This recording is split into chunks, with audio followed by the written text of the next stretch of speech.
थोडं तुझं आणि थोडं माझं मालिकेच्या 11 सप्टेंबरच्या भागात मानसी तेथून निघून जाते तेजसला शोधण्यासाठी. रणजित तिला थांबवण्याचा खूप प्रयत्न करतो, परंतु मानसी त्याच्याकडे दुर्लक्ष करते. तर तेजस आता दुसरीकडून पळत येत रणजितला विचारतो की काय झालं, ते खूप जास्त चिडून गेले आहेत का तुमच्यावरती? काय रणजितराव, अहो झालर बिलर छान असं दाखवत होतात, मला वाटलं मस्त चाललंय तुमचं. तेव्हा रणजित सांगतो की तुम्हीच तर झालर आणायला लावली होती ना. तेव्हा तेजस सांगतो, अहो रणजितराव काय विचार करताय, मुंबईमध्ये पहिले आलेली मुलगी आहे ती, असं झालर दाखवून इम्प्रेस होणार आहे का? तुमच्या व्यक्तिमत्वाची झालर त्यांना दिसायला पाहिजे, कळतंय का मी काय म्हणतोय ते? रणजितला खूपच वाईट वाटत असतात. तेजस त्याला सल्ला देतो की हरतालिकेचा उपवास केला होता का? तेव्हा रणजित सांगतो की ते तर मुली करतात ना. तेजस त्याला सांगतो की आजपासून हा कडक उपवास करायचं, पाणी वगैरे काहीच प्यायचं नाही हा, तेव्हाच तुम्हाला मिस मानसी मिळतील. तर त्यानंतर मानसी इतकी चिडलेली असते की तेजस तिला समजवण्यासाठी जातो. तेजस तिथे आता मानसीला विचारतो की रणजितराव भेटले होते का? तेव्हा मानसीने आधीच ओळखलेलं असतं. तेजसला मानसी म्हणते की तुम्हीच बोलवलं होतं ना त्यांना इथे. रणजित तेजस खोटं बोलायला लागतो. तेव्हा मानसी चिडते आणि त्याला सांगते की हे बघा, खोटं बोलणारी माणसं मला अजिबात आवडत नाहीत आणि माझ्या मनातून उतराला तुम्ही. तेव्हा तेजस घाबरतो आणि मानसीला सांगतो की हो मी बोलवलं होतं. इतक्यातच गायत्रीची गाडी आलेली असते आणि गायत्री तिची गाडी थांबवत तिचं लक्ष तेजस आणि मानसीकडे जातं. ते दोघेही आता खूप भांडत असतात. मानसी तेजसवरती चिडलेली असते आणि तेजस तिला समजावण्याचा प्रयत्न करत असतो. मानसी चिडूनच तेजसला सांगते की मला नाही बोलायचं आहे त्यांच्याशी आणि त्यांचं तोंडही पाहायचं नाहीये. का तुम्ही मला आग्रह करत आहात? मानसीचा खूप संताप होत असतो, खूप चिडचिड होत असते आणि तेजस तिची समजूत घालतच असतो.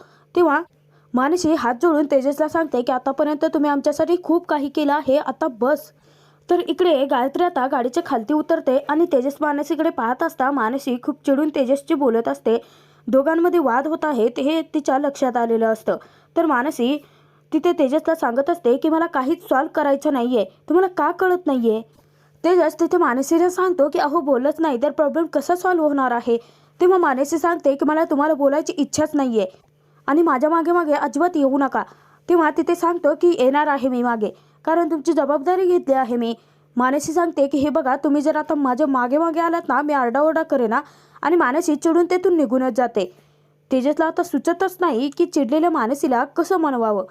इकडे घरी मात्र सगळेजण साफसफाईमध्ये व्यस्त असतात. दिनेशचं लक्ष जेव्हा सूरजकडे जातं तेव्हा तो विचारतो की या लाईटीच्या माळा कुठे लावणार आहे? तेव्हा सूरज सांगतो की आपल्या फोटोच्या बाजूला. तर दिनेश म्हणतो की अरे असं काहीतरी करू नकोस बाबा, उगाचच गायत्री चिडायची. तेव्हा आबा सांगते की आता तुझ्या बायकोला काही आवडणार नाही त्या गोष्टी आम्ही करायच्याच नाहीये का?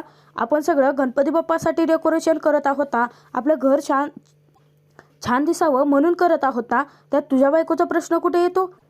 तेव्हा दिनेश सांगतो की अगं गप्प बस, ऐकील ती. तेव्हा आभा सांगते की ऐकू देत. दिनेश आणि सूरज या दोघांमध्ये आता वाद व्हायला लागलेले असतात. कारण सूरज सांगत असतो की मला लाईट तिथे लावायची आहे आणि मी बरोबर लावेन, परंतु सूरजकडून लाईटचा सगळा गुंता झालेला असतो आणि दिनेश त्याला सांगत असतो की मी मनापासून अगदी छान साफसफाई करतो आहे, वेळ तर लागणारच ना. दोघांच्या भांडणाचा आवाज खूप वाढलेला असता आभामध्येच ते करते आणि तो दोघांनाही सांगते की अरे गप्प बसा दोघेही. एव्हा ना तेजस दादा असताना तर सगळं डेकोरेशन त्याने एकट्याने केलं असतं. दिनेश दादा दरवर्षी तर तू नसतोच, ऑफिसला जातोस आणि सूरज दादा तेजस करेल म्हणून निवांत बाहेर फिरत असतो. यावर्षी सध्या तेजस दादा साधं डेकोरेशन करायला नाहीये तर आपल्याला कामं सुद्धा होत नाहीयेत. इतक्यात गायत्री त्याने म्हणायला लागते की अरे वा, खूपच कौतुक झालं आहे भावाचं, आता बोलतेस का? असा आवाज वाढवून जेव्हा गायत्री आभाला सांगते आभा, तेव्हा गायत्रीला म्हणते की तेजस दादा नाही आहे ना, त्यामुळे कामं करायला थोडं जड जात आहे. गायत्री घरातल्या सगळ्यांना टोमणे मारत म्हणायला लागते की तो काय कायमचा रिकामटेकड्यात बसलेला असतो, त्याला काही वाटत नाही हे काम करायला आणि हे सगळे सुद्धा त्याच्यासारखेच रिकामटेकडे आहेत. गायत्री आभाला सांगते की तुझा भाऊ घरात सुद्धा नाहीये, तो कुठे गेला आहे माहिती आहे का? त्याची ना या घरात राहायची लायकीच नाहीये. असं म्हणून आता गायत्री आबाचा हात पकडते आणि तिला खेचतच बाहेर घेऊन येते आणि तिला म्हणायला लागते की बघ तुझा भाऊ इथे कुठे दिसतो आहे का? त्यानंतर ती सूरजला जोरजोराच्या हाका मारते. सूरज आता 50 रुपये मिळणार म्हणून पळत येतो आणि त्याला गायत्री विचारते की दिसतोय तुझा भाऊ कुठे? तेव्हा घरातले सगळेच जण तिथे गोळा झालेले असतात. तर सुनंदा विचारते की काय झालं आहे सुनबाई? तेव्हा गायत्री सांगते की सासूबाई तुमच्या मुलाला ना अंगणात राहण्याची शिक्षा दिली आहे ना, परंतु त्याची साधे अंगणात राहायची सुद्धा लायकी नाही आहे. तेव्हा तात्या विचारतात की नक्की काय घडलं आहे. गायत्री त्यांना सांगते की तुमच्या लेकाने मोठा प्रताप केला आहे. अजून आता तेजसने काय मोठा घोळ घालून ठेवला, या विचाराने तात्या आणि सुनंदा घाबरून जातात. इकडे निधी संपदाला सांगत असते की आई अगं, आपण येऊन आता किती दिवस झाले आहेत, मला इथल्याच कॉलेजमध्ये ॲडमिशन घ्यावं लागणार आहे. तेव्हा संपदा सांगते की 2 दिवस थांब, गणपती बाप्पाचं सगळं काही झालं ना की आपण जाऊयात ॲडमिशन घ्यायला. तेव्हा निधी संपदाला सांगते की अगं वेळच नाही आहे ना आई, ऑलरेडी ॲडमिशन सुरू झालं आहे, प्लीज मनूताईशी बोल ना. तेव्हा संपदा मनूचीही बाजू निधीला समजावून सांगते. ती म्हणते की अगं ती एकटी काय काय करणार आहे, आधीच घराचा खर्च ती एकटीच सांभाळते आहे आणि त्यातून आता तुझ्या शिक्षणाचा खर्च. तेव्हा निधी तिथे संपदाला विचारते की मग काय आता मी माझं शिक्षण सोडून द्यायचं आहे का. आता खूप मोठा प्रश्न संपदाच्या समोर उभा राहिलेला असतो. संपदा निधीला सांगते की बरं ठीक आहे, मी तेजस साहेबांशी बोलून बघते, आपण त्यांना विचारूयात आणि तुझं कॉलेजमध्ये ॲडमिशन करूयात. इतक्यात मानसी येते आणि मानसी सांगते की काही गरज नाही आहे आई, त्यांची मदत घ्यायची आपल्याला खरंच गरज नाही आहे. आधीच त्यांनी आपल्यासाठी खूप काही केलं आहे आणि अजूनही करतातच आहेत. माझ्या तर दोन्ही मैत्रिणी आहेत ना, सोनाली, प्रियंका, यांची आपण मदत घेऊयात. आणि किती दिवस आपण त्यांच्यावरती अवलंबून राहणार आहोत, आपल्यासाठी त्यांना सतत त्रास देत राहणार आहोत, आपल्याला बघावं लागेल ना गाई. तेव्हा संपदाला मानसीचं म्हणणं पटलेलं असतं. इतक्यातच तेजस घरी आलेला असतो. आभा त्याची वाट पाहत असते. तेजस घरी आल्यानंतर गायत्री आरडाओरडा करायला लागते. घरातले सर्वजण तिथे आले असता गायत्री तेजसला विचारते की कुठे गेला होतास, रस्त्यावरती फिरत होतास का. तेव्हा तेजस म्हणतो की तुम्हाला काय करायचं आहे. तर गायत्री सांगते की मलाच तर करायचं आहे ना सगळं, तू कोणाला भेटायला गेला होतास. तेव्हा तेजसला मोठा धक्काच बसतो आणि तेजस शांत बसला असता गायत्री तात्यांना भडकवते त्याच्या विरोधात. त्यांना सांगत असते की बघा तुमचा मुलगा कसं मुख गिळून शांत बसला आहे ते. इतक्यातच मानसी डेकोरेशनचं सामान घेऊन बाहेर आली असता गायत्री तिला विचारते की तू एकटीच गेली होतीस ना, की रस्त्यामध्ये तुला कोणी भेटलं होतं. तेव्हा मानसी धक्क्यानेच तेजसकडे पाहायला लागते. गायत्री मानसीला विचारते की त्याच्याकडे काय बघते आहेस, माझ्याकडे बघून उत्तर दे ना. तेजस मानसी आता दोघेही घाबरून गेलेले असतात. नक्की गायत्रीने आपल्याला पाहिले की काय असं त्यांना आता संशय आलेला असतो. तेव्हा गायत्री सगळ्यात मोठा बॉम्ब फोडत तिथे सांगते की मला माहिती आहे आणि मी तुम्हा दोघांनाही एकत्र पाहिलं आहे. तेव्हा मानसी आणि तेजस खूप घाबरलेले असतात. आता दोघे उत्तर देत नाही म्हटल्यानंतर गायत्री तात्यांना सांगते की तात्यासाहेब मी सांगते, तुमच्या मुलाची ना या अंगणात सुद्धा राहायची लायकीच नाही आहे, कारण तुम्ही त्याला घराच्या बाहेर काढला आहे ना, त्याचा काहीही उपयोग झालेला नाही आहे. जी मुलगी तुमच्या घराच्या शेजारी राहते तिचा गैरफायदा उचलण्याचा प्रयत्न करतोय तुमचा मुलगा. घरातील सर्वांनाच खूपच मोठा धक्का बसलेला असतो. तिथे मानूलाही तितकाच धक्का बसलेला असतो, कारण तेजसने असं काहीच केलेलं नसतं आणि गायत्री उगाच त्याच्यावरती आरोप लावत असते. गायत्री मुद्दाम आता मानसीला फोर्स करत असते तेजसच्या विरोधात बोलण्यासाठी. गायत्री सर्वांसमोर आता काही बरळायला लागते. ती सांगते की तात्यासाहेब तुमच्या मुलाने काय प्रताप केले आहेत माहिती आहे का, तर भर रस्त्यात मानसीची छेड घातली आहे. तेव्हा मानसीलाही खूप मोठा धक्का बसलेला असतो, कारण तेजसनं असं काहीच केलेलं नसतं. तेजस तर उलट आता रणजितच्या बाबतीत मानसीची समजूत घालत असतो आणि हे सगळं गैरसमजाचं वातावरण गायत्रीने निर्माण केलेलं असतं. तेजस आता विचार करतो की नशीब मी म्यूट केलेला पिक्चर पाहिला आहे यांनी, नाहीतर खरं पाहिलं असतं तर सगळं बँडच वाजला असता माझा. तिथे आता गायत्री तात्यानं सांगत असते की तुमच्या मुलाला काहीतरी समजवा. ती मुलगी आता आपल्या घराच्या शेजारी राहते आहे म्हटल्यानंतर तिचा असा गैरफायदा उचलतात का. तेव्हा सुनंदाला सगळं माहिती असतं की तेजस आणि मानसी चांगले मित्र आहेत आणि त्यातून ते दोघेही गायत्रीसमोर भांडण्याचं नाटक करत आहेत. त्यामुळे सुनंदा तेजसचीच बाजू घेऊन गायत्रीला बोलत असता गायत्री सांगते की तुमचा दिवटा किती गुणांचा आहे ना ते सगळ्यांना माहिती आहे सासूबाई. आधी चोरी करतच होता, परंतु आता भर रस्त्यामध्ये मुलींना अडवून त्यांची छेड काढत धमक्या देतोय. तेजसही आता मूर्खासारखा सर्वांच्या समोर म्हणतो की हो दिली मी धमकी, कारण ते माझ्या बाजूला. इतक्यातच तात्या म्हणतात की तोंड बंद ठेव तुझं. तात्यांच्या रागाचा पारा वाढलेला असतो. मानसीला कळतच नसतं की तेजस सगळं काही खरं का सांगत नाही, का उगाच स्वतःवरती सगळं काही संकट ओढावून घेतो. तात्या आता तेजसवरती खूप चिडलेले असतात. त्यानंतर तात्या मानसीकडे येतात आणि मानसीला सांगतात की हा मुलगा सुधारण्याच्या लायक नाहीच आहे आणि तो सुधरेल अशी आशाच मी आता सोडून दिली आहे. परंतु तुझ्या बाबतीत ते जे त्याने केलं आहे ना, त्यासाठी मी तुझी हात जोडून माफी मागतो. तेव्हा मानसीला खूप वाईट वाटत असतं. तर तेजस सांगतो की तात्या, तुम्ही अजिबात माफी मागू नका. चूक मी केली आहे ना, माफीसुद्धा मीच मागणार. आणि त्यानंतर तेजस आता मनापासून मानसीची माफी मागतो. मानसी रागानेच त्याच्याकडे पाहत असते. तेजस मनोमन म्हणतो की मिस लकी चांप, अहो प्लीज माफ करून टाका ना. रणजितराव आणि तुम्ही, तुमच्यामध्ये पुन्हा नातं निर्माण व्हावं म्हणूनच प्रयत्न करतो आहे ना.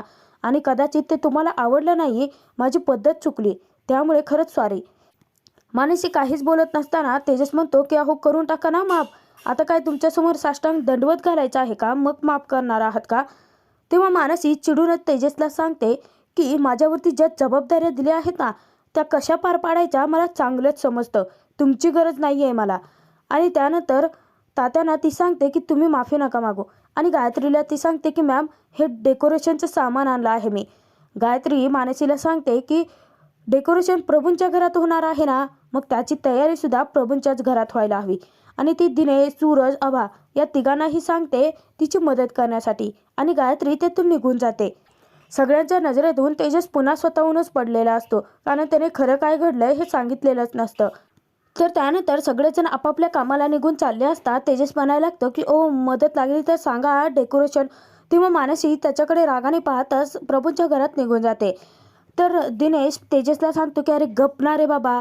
तेव्हा तेजस त्याची मस्करी करत म्हणायला लागतो की बायकोने ऑर्डर दिली आहे ना, जा दिनू काम कर. तर तात्या जेव्हा आता स्वतःच्या खोलीत येतात तेव्हा ते छडी घेऊन स्वतःला शिक्षा करणार इतकेच सुनंदा येते आणि त्यांना थांबवते. ती त्यांच्या हातून छडी घेते आणि त्यांना सांगते की कसं समजावं तुम्हाला, कारण सुनंदाला चांगलंच माहिती असतं की तेजस आणि मानस या दोघांमध्ये मैत्रीचं नातं आहे. आणि गायत्रीने सगळ्यांच्या मनात तेजसबद्दल गैरसमज निर्माण केलेला असतो. तेव्हा तात्या इतके चिडलेले असतात, ते सुनंदाला सांगतात की मग काय करायचं आहे, तुमचे आपले चिरंजीव तर कधी सुधारणारेच नाही आहेत ना, तू तर आता येऊन मलाच बोलणार आहे. मग आता स्वतःहूनच स्वतःला शिक्षा करून घ्यावी लागेल ना, दे ती छडी. सुनंदाला आता तेजसबद्दल खूप वाईट वाटत असतं आणि त्यातून ती तात्यांना खरंही सांगू शकत नसते. दोन्ही बाजूनी तिची कोंडी होत असते. तेव्हा तात्यासाहेब इतके चिडलेले असतात, ते सुनंदाला सांगतात की आज आपल्या पोराने लाज आणली आहे आपल्याला. ती मुलगी एवढी गुणी, इतकी संस्कार, इतकी चांगली आहे आणि भर रस्त्यामध्ये तिची छेड काढतो हा.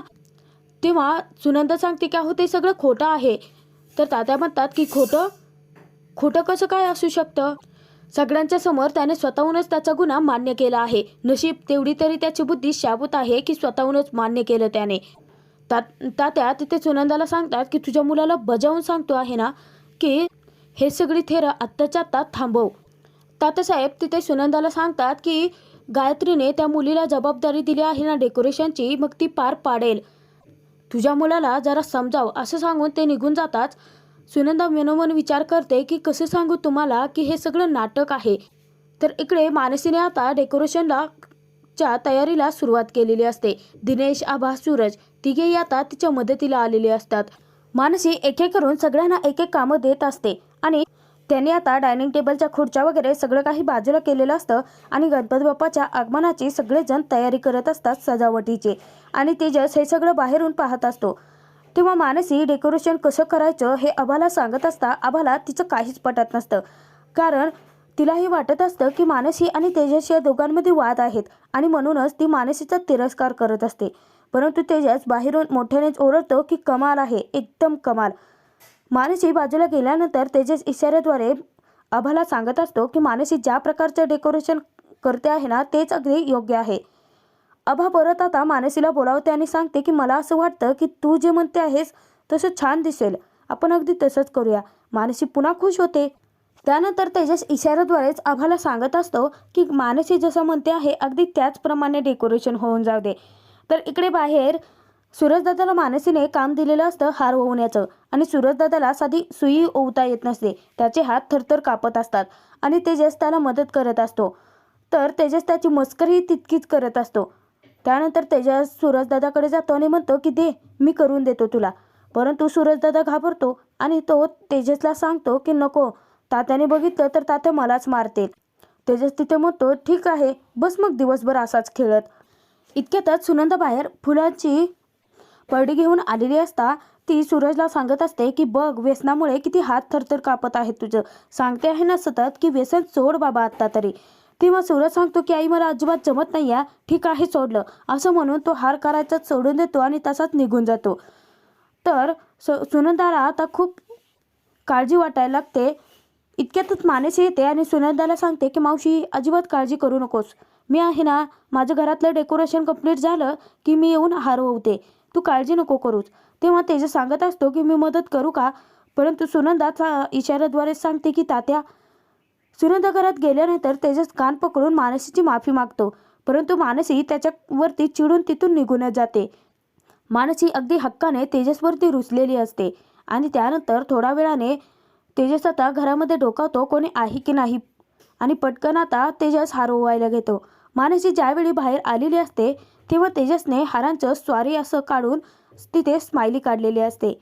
मानसी इकडे इकडे तेजसला शोधत असतात. तेजस बाजूने येतो आणि परत कान पकडून तिची माफी मागत असतो.